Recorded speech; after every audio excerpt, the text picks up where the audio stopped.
Lettre 82. Contre la mollesse, subtilité des dialecticiens. Je ne suis plus inquiet de toi. Et quel Dieu ai-je pris pour garant, tu le demandes? Celui qui ne trompe personne. Ton âme passionnée pour la droiture et la vertu. La meilleure partie de toi-même est hors de péril. La fortune peut te faire tort, mais chose plus essentielle, je ne crains plus que tu te fasses tort à toi-même. Suis toujours ta voie. Recueille-toi dans les habitudes d'une vie paisible sans mollesse. J'aime mieux être mal que mollement. Et prends ce mot « être mal » dans le sens ordinaire du peuple. Vivre durement, bâtir et travailler. Souvent nous entendons vanter l'existence de certains hommes et dire avec envie « ils vivent dans la mollesse ». C'est comme qui dirait « ils ne valent rien ». Car peu à peu leur âme s'effémine et devient l'image même de la langueur, de la paresse, où elle croupit et se fond.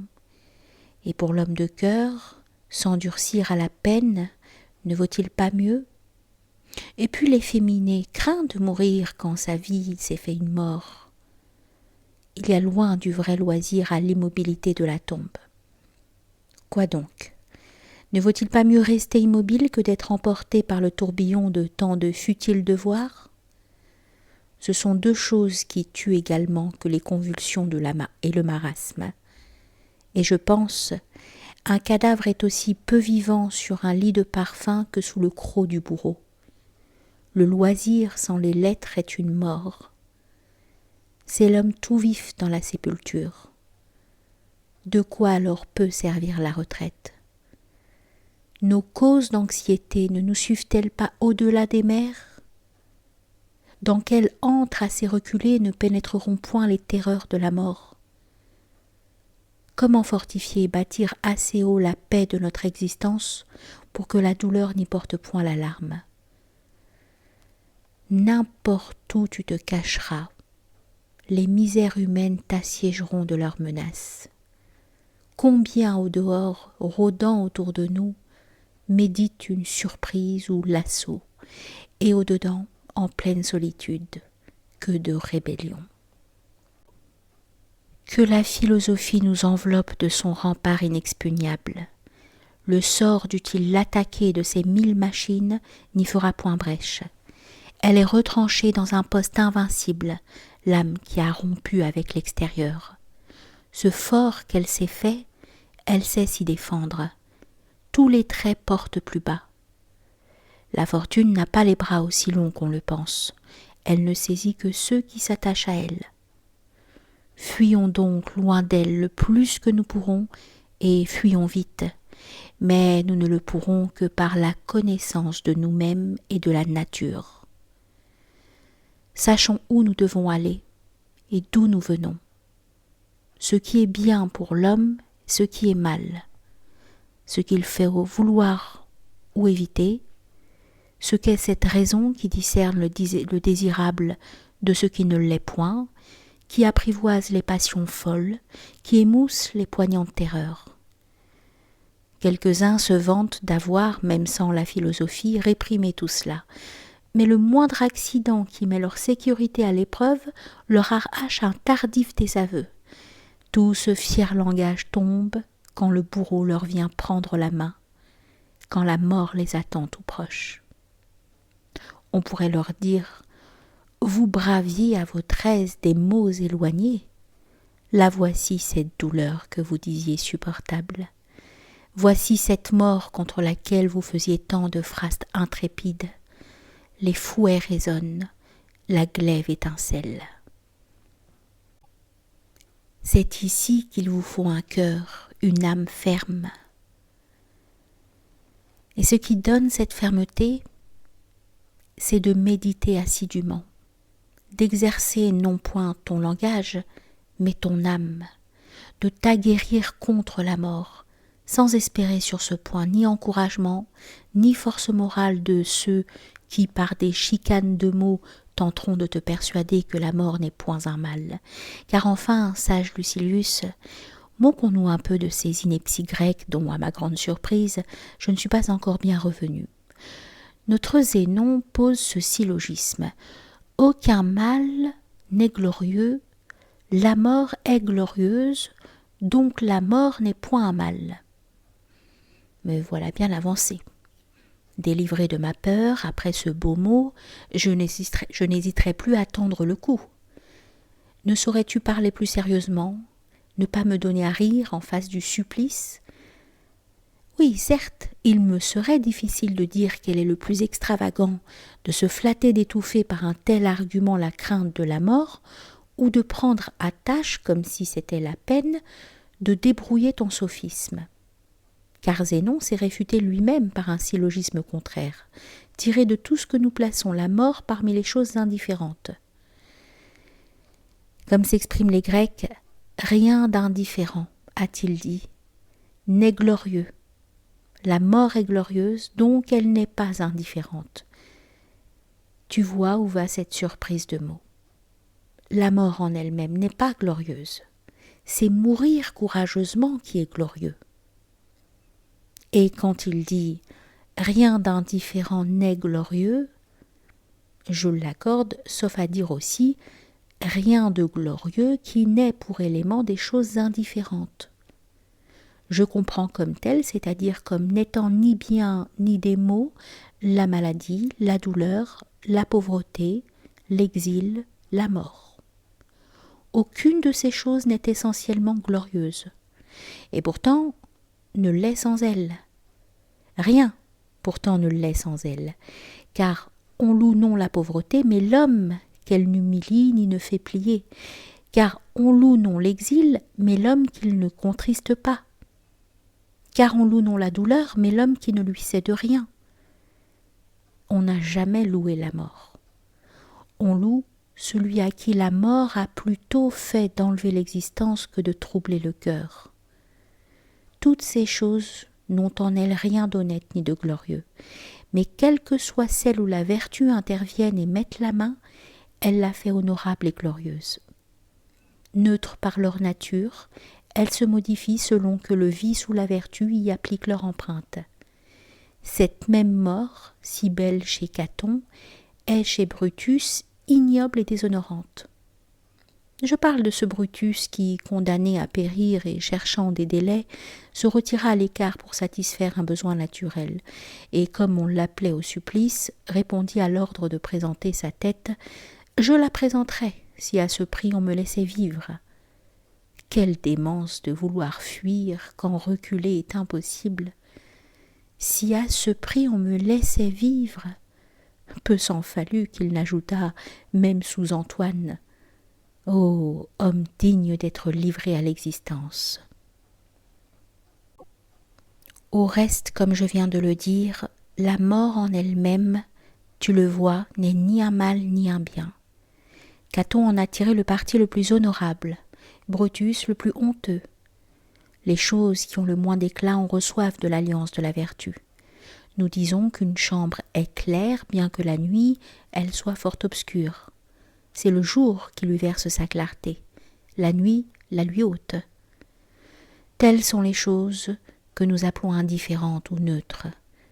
Richesse, force, beauté, honneur, rang suprême, et dans les contraires, mort, exil, mauvaise santé, douleur, tout ce qui excite plus ou moins nos appréhensions.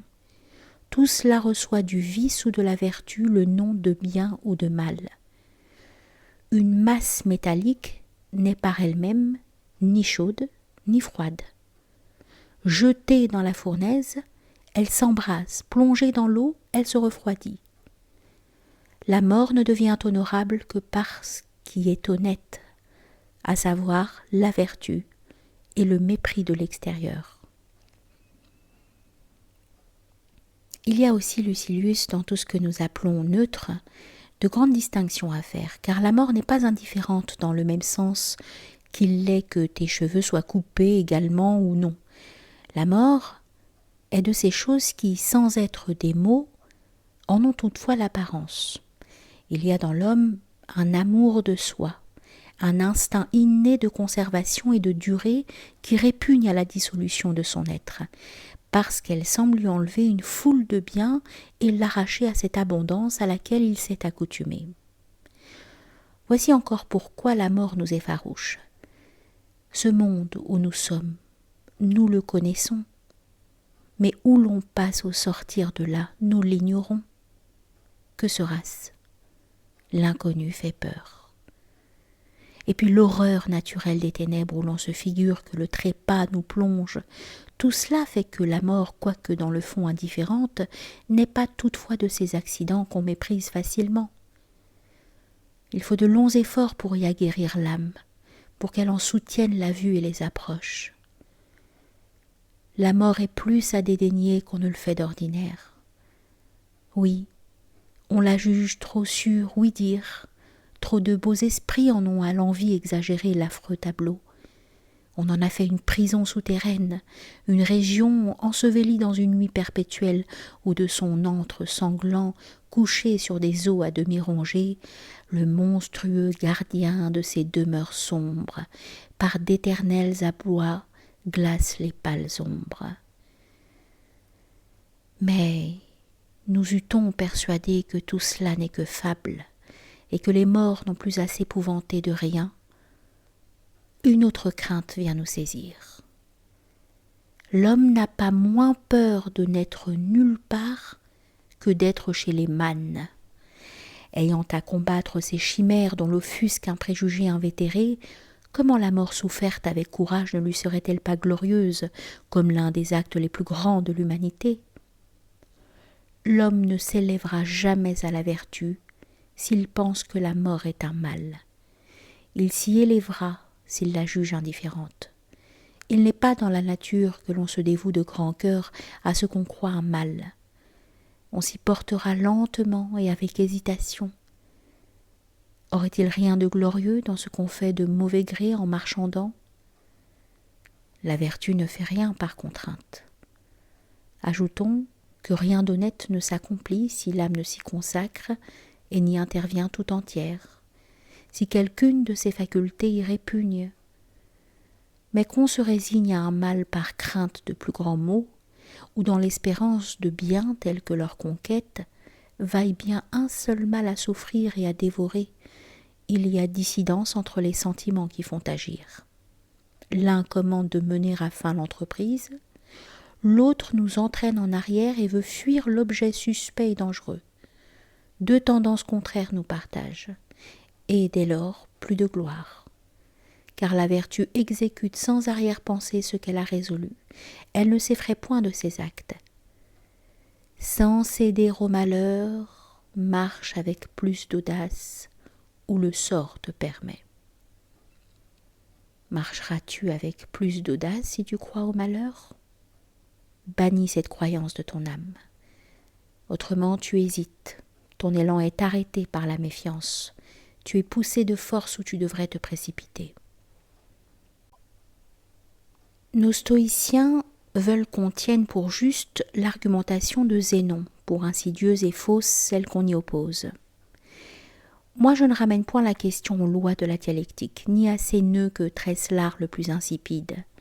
Il faut proscrire, selon moi, tout cet attirail interrogatif, par lequel l'adversaire, qui se sent circonvenu, est amené à confesser, à répondre le contraire de ce qu'il pense. Défendons la vérité par des armes plus franches, combattons la peur plus virilement. Ce que l'on embarrasse d'argutie, je voudrais le démêler et le développer de manière à persuader les hommes, non à leur donner le change. Au moment de conduire à l'ennemi des citoyens qui s'en vont mourir pour leurs femmes et pour leurs enfants, quelle sera la harangue du chef ? Voici les Fabius qui détournent sur leur seule famille tout le poids d'une guerre nationale. Et voici les Spartiates placés dans les gorges même des Thermopyles. Ni victoire, ni retour à espérer. Ce défilé sera leur tombeau. Comment les exhorteras-tu à opposer leur corps pour la barrière à l'avalanche de tout un peuple, à quitter plutôt la vie que leur poste ? Diras-tu, ce qui est un mal n'est point glorieux ? La mort est glorieuse, donc la mort n'est point un mal? Oh, l'entraînant discours! Qui après cela hésiterait à s'élancer sur les pics ennemis à mourir debout? Mais quelle forte parole un héros, Léonidas, adresse à des héros. Camarades, dînez en homme qui souperez ce soir chez Pluton. Et les morceaux ne demeurèrent point entassés dans leur bouche, ni arrêtés dans leur gosier, ni ne tombèrent point de leurs mains. Ils acceptèrent d'enthousiasme l'invitation à l'un comme à l'autre repas.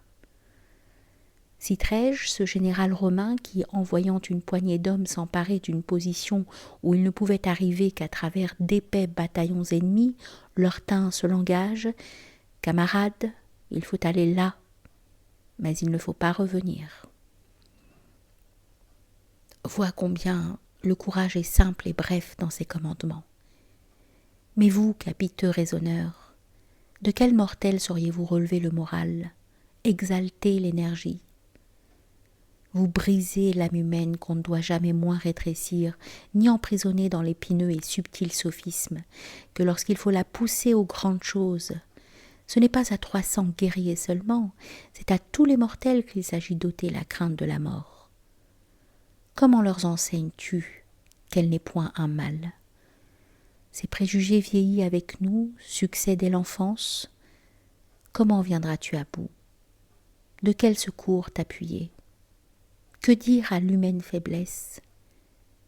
Que lui dire qui enflamme et la lance au plus fort du péril? Par quelle harangue déconcerteras-tu cette ligue de la peur, et par quelle puissance de génie cette persuasion de tous révoltés contre toi? Tu viens m'ourdir des pièges de mots, des tissus de petites interrogations, aux grands fléaux les grands moyens d'attaque. Ce serpent qui désolait l'Afrique, qui était pour nos légions plus terrible encore que la guerre, fut assailli vainement par les frondeurs et les archers. Le javelot même ne l'entamait point. La dureté de ses écailles, proportionnée à sa prodigieuse longueur, repoussait le fer et tout ce qu'on lui jetait de main d'homme.